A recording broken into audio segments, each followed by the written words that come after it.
Adam, I got to start with you and say, how much of this is your actual story and how much is fabricated? It's a meditation on my childhood. I mean, like starting with the beginning, my best friend and I, we used to go to the dog track, gamble, sink everything into our little beer making operation in 1991 when you had to get a big tome.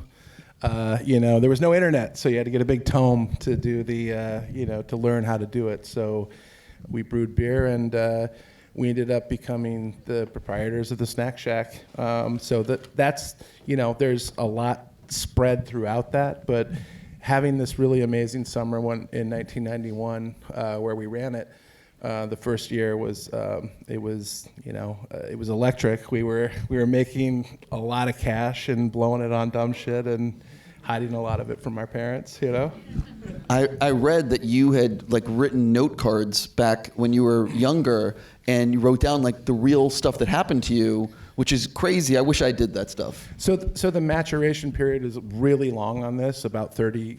It's 32 summers since this all this summer. So I had a wall full of note cards that I just would jump in the bikes in the pool and, fuck dogs and, just an assortment of things.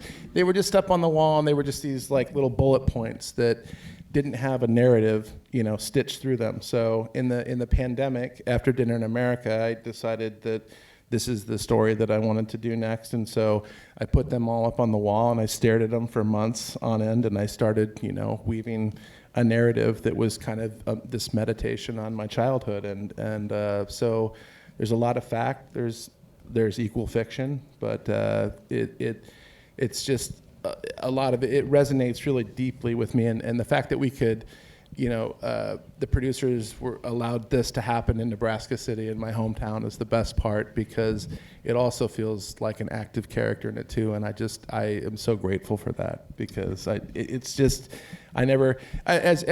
a young man, I never thought, sitting in the theater, in the Pioneer 3, literally the theater that we shot in, watching Raiders of the Lost Ark and Splash and Kroll and other films. I never thought I'd be on the opposite end making a film, especially about my hometown. So it's really the most special, I don't know, it's one of the most special things I think I'll ever do. I'm about to get to you guys, but one more question for Adam. How much did you debate calling the film Fuck Dogs, and were the producers no? That was the original title. It was just Fuck Dogs, the movie, the motion picture, actually. It was Fuck Dogs, the motion picture. So yeah, it was some debate. I think it was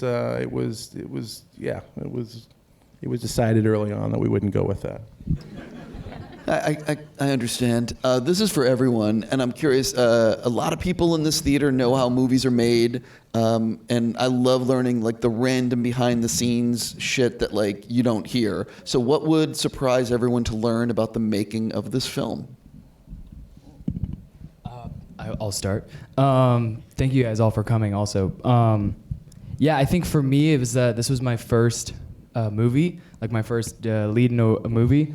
Well, yeah, and thank you. But I think the coolest part for me was getting the opportunity to be the first actor called and the last to leave every day. Something that I know isn't normal, and I've talked to older actors that said that they haven't had that in very long and successful careers. But to kind of see a movie get made the way that everyone on the crew always sees was really cool for me. And changed the way I view filmmaking and everything. I mean, I saw every hiccup and every success and victory, and I just kind of got to be a part of it from start to finish, which was really cool. So yeah, that was for me. Everything. I just said everything. I just listed the entire process.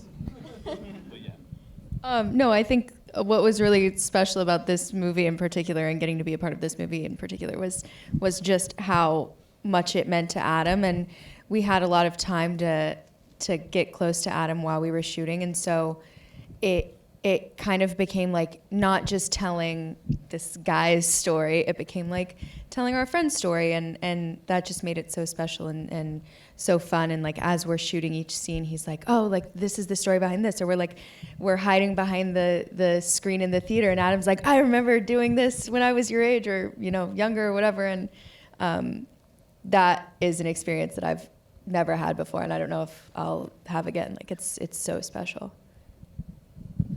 I would just echo both of those things. I think Nebraska City as a place became a character in the movie, and it was really cool to be able to spend a summer in the actual place that it happened, at the pool, in the hometown, and it felt like it felt like a kind of a throwback filmmaking in a way that I hadn't experienced in a while, and it felt sort of like some of the first films that I did, and it was cool to be able to go back and see the process through eyes that were younger and less jaded than mine, maybe, and like it was just a special process. And getting to know, Adam and his family and the town and the story behind it, and like just having that context was really special. I mean, like maybe 60% of the locations were baked into the script, so that was like so cool. I mean, I knew I wanted to shoot on the brick-lined streets of First Avenue, and the Pioneer 3, and at the river where we used to hang out and stuff, and drink beer and smoke cigarettes and whatnot. So it was just it was so cool to be there and to like do that. So for all of you, what day did you have circled in the shooting schedule because you were super excited to film something?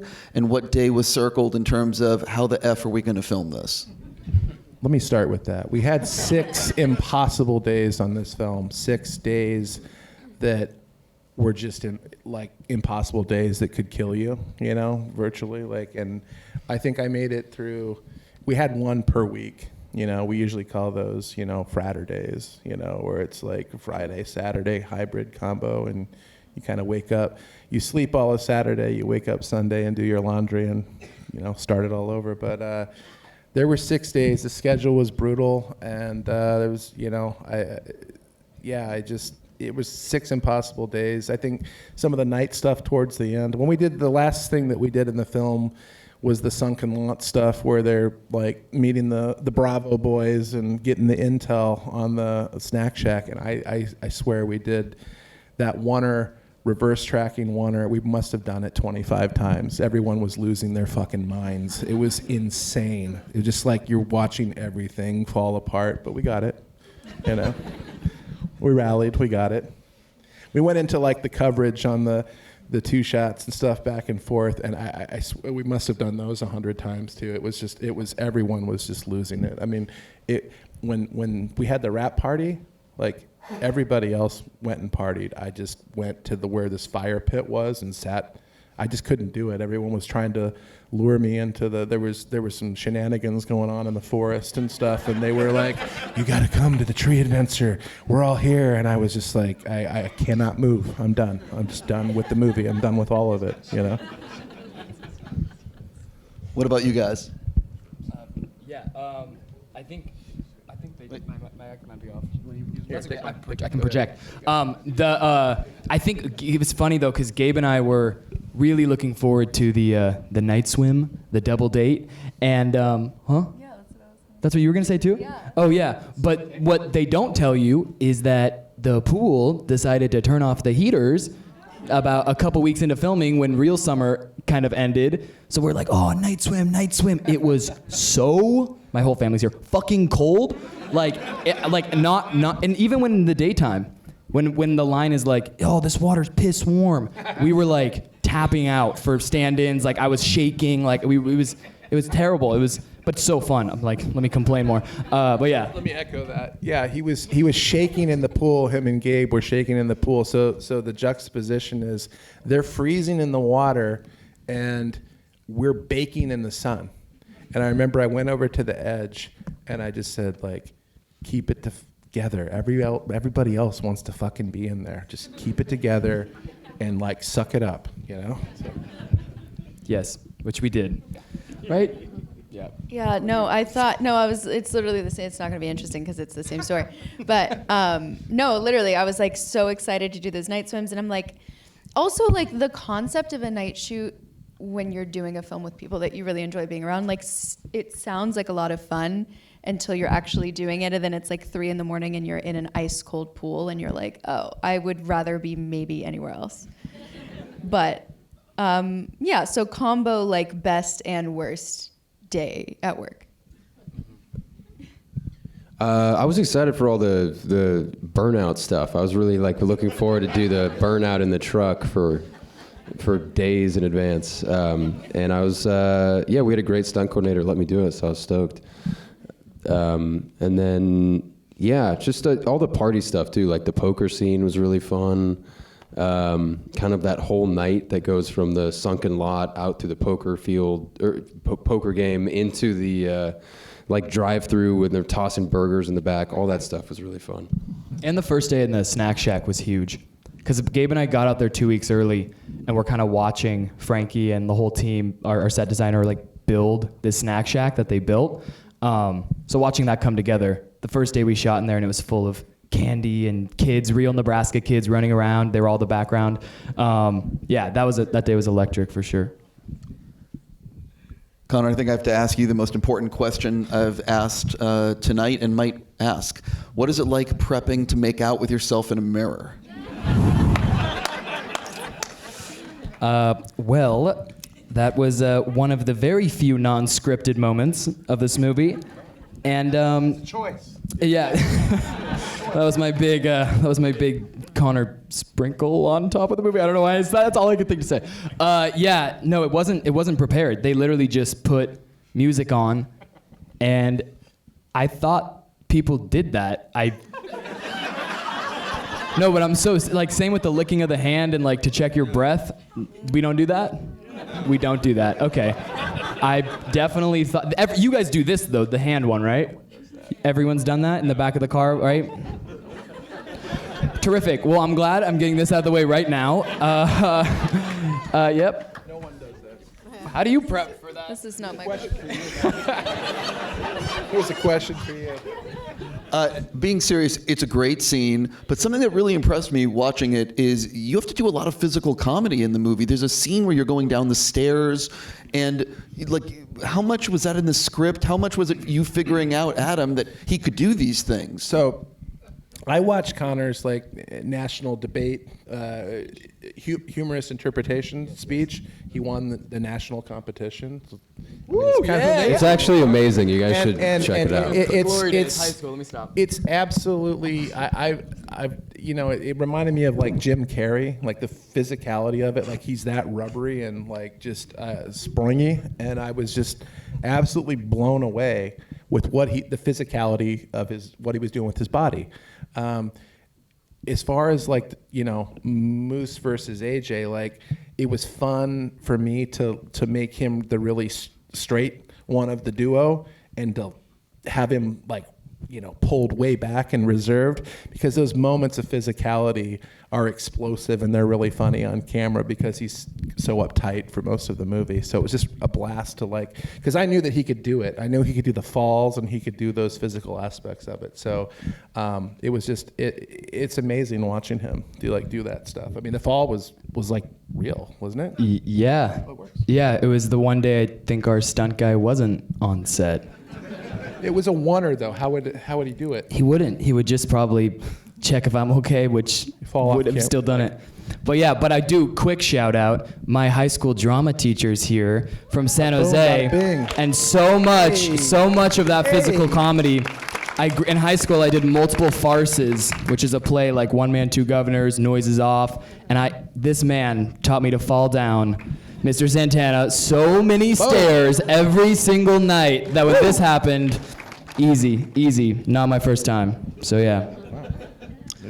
For the cast, I heard that Adam had you guys listen to a playlist or to get you in the zone.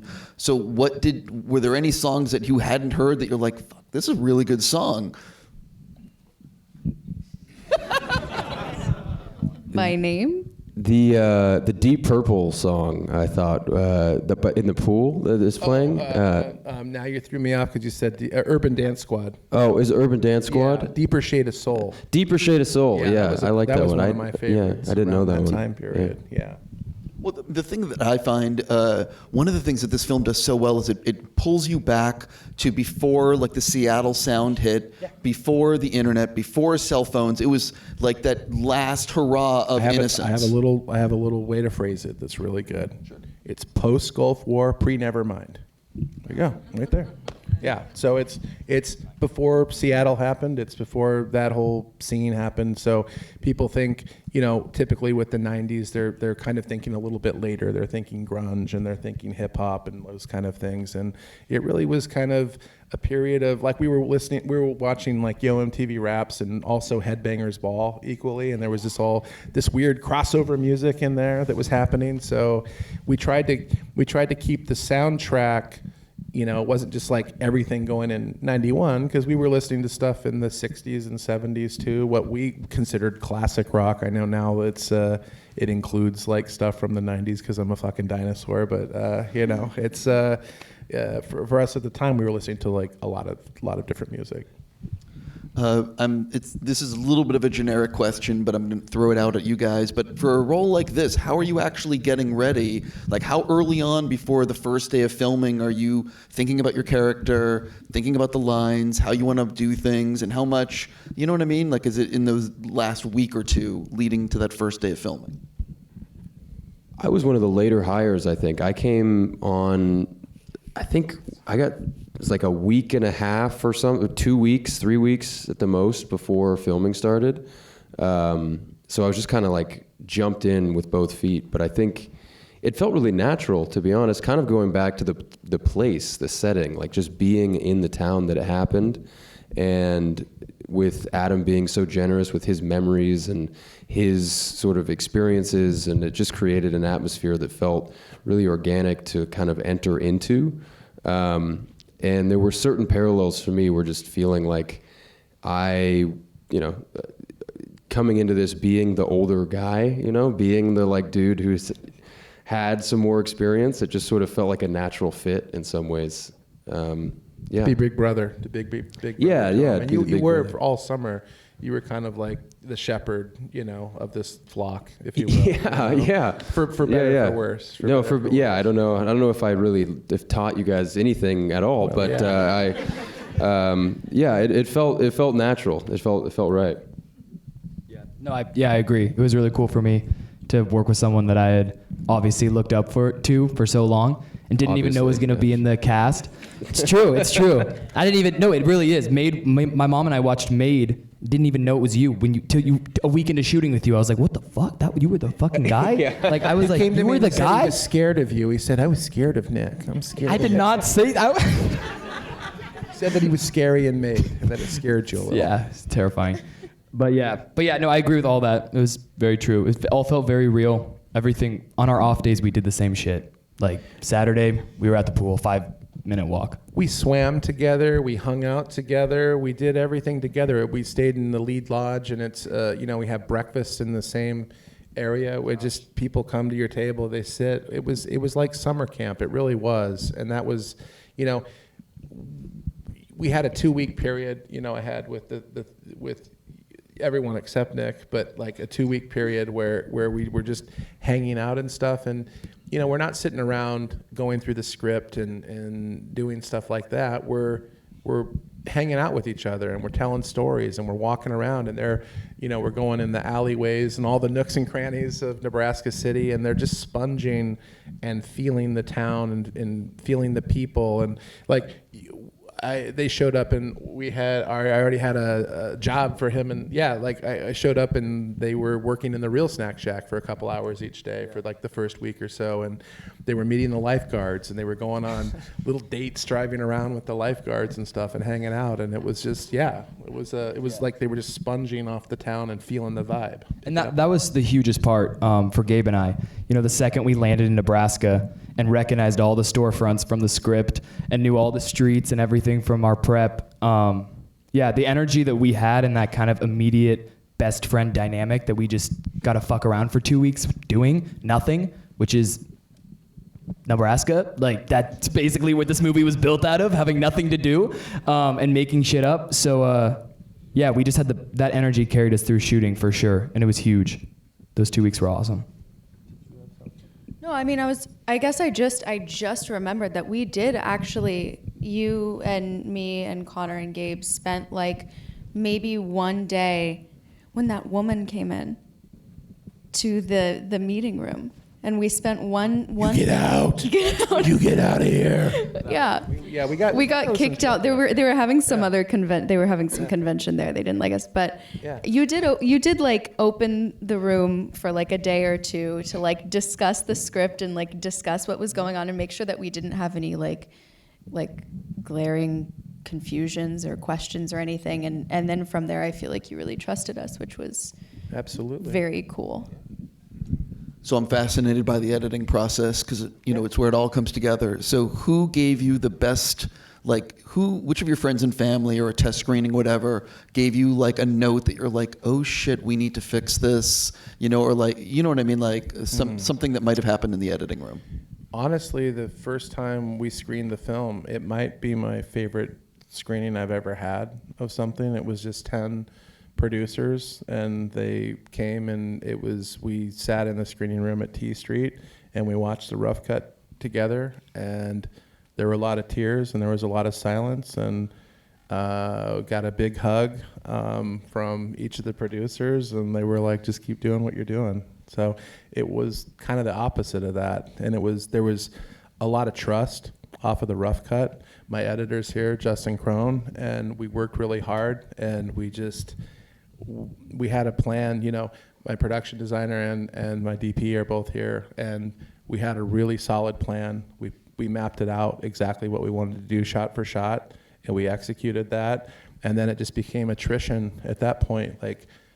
We had a 2 hour and 20-minute movie. Now it's 152, with picture it's 147. So we're cutting out 30 minutes somehow. We're going to get 30 minutes out of it. So we reduced it. And, that part is where you start getting into the minutia, and you have to really look at when you cut something at any point, how the cause and effect of all the shots affected. So, Justin and I, my editor, we're looking at the entirety of how you can't just cut something and think that there's not a consequence for it.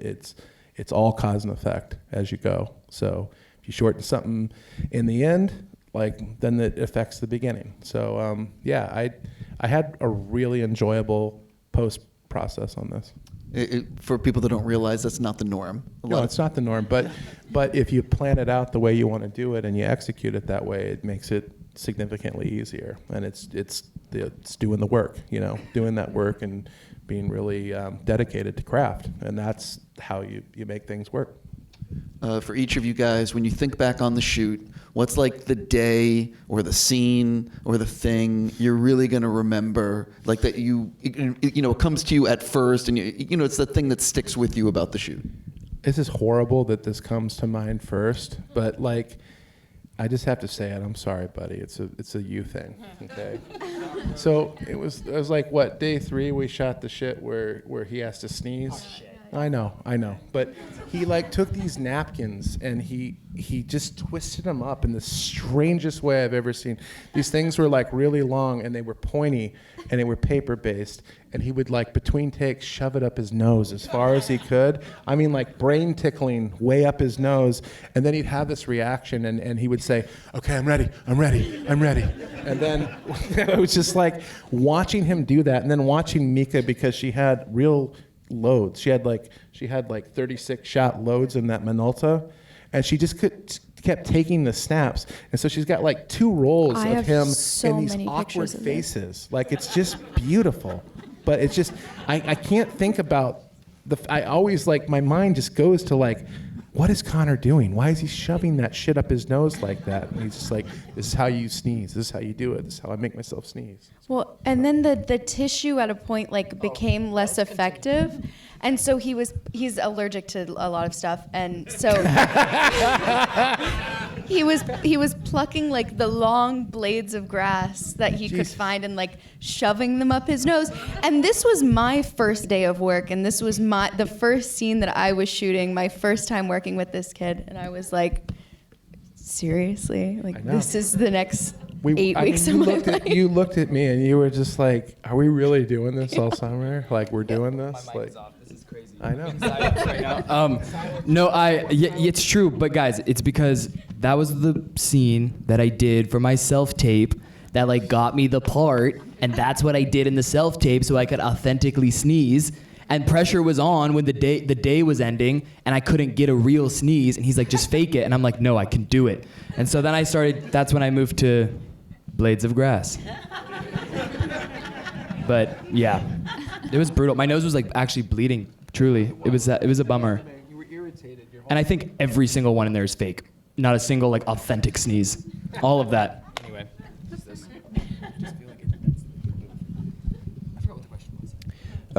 Favorite day, or sort of like Look, you know, the thing you're going to remember about making this movie. Well, I've got a story about Conor, but no, I'm just kidding. I'm just kidding.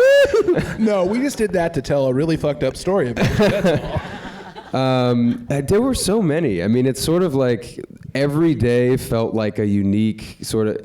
The first one that comes to mind is like we spent a day in the cornfields after Moose smokes weed before the poker event, and that somehow just like felt like it summed up the whole thing. It was like the sun was going down, the cicadas were chirping. It was in this cornfield that smelled like corn, and it sort of was. It just, I don't know, it captured sort of the essence of summer in this small town, and that, yeah, and sitting on the back of the pickup truck. I mean, I think of that day.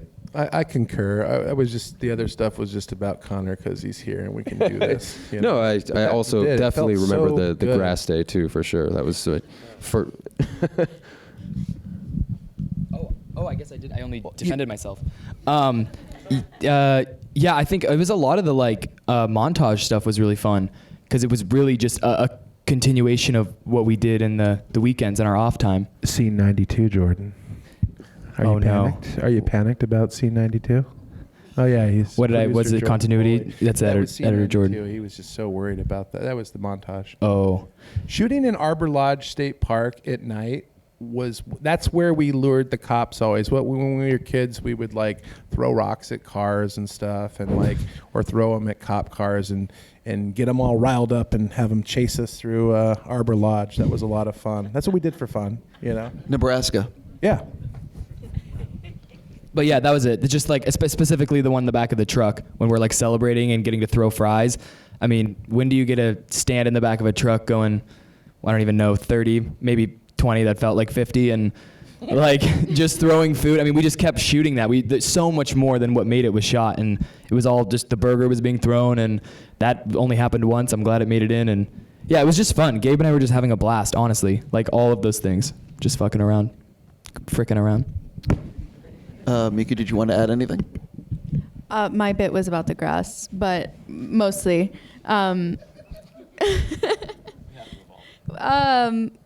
No, I mean, it was just it all just felt like it was happening, and it's like, honestly, in my mind, it's hard to like to get past the grass part.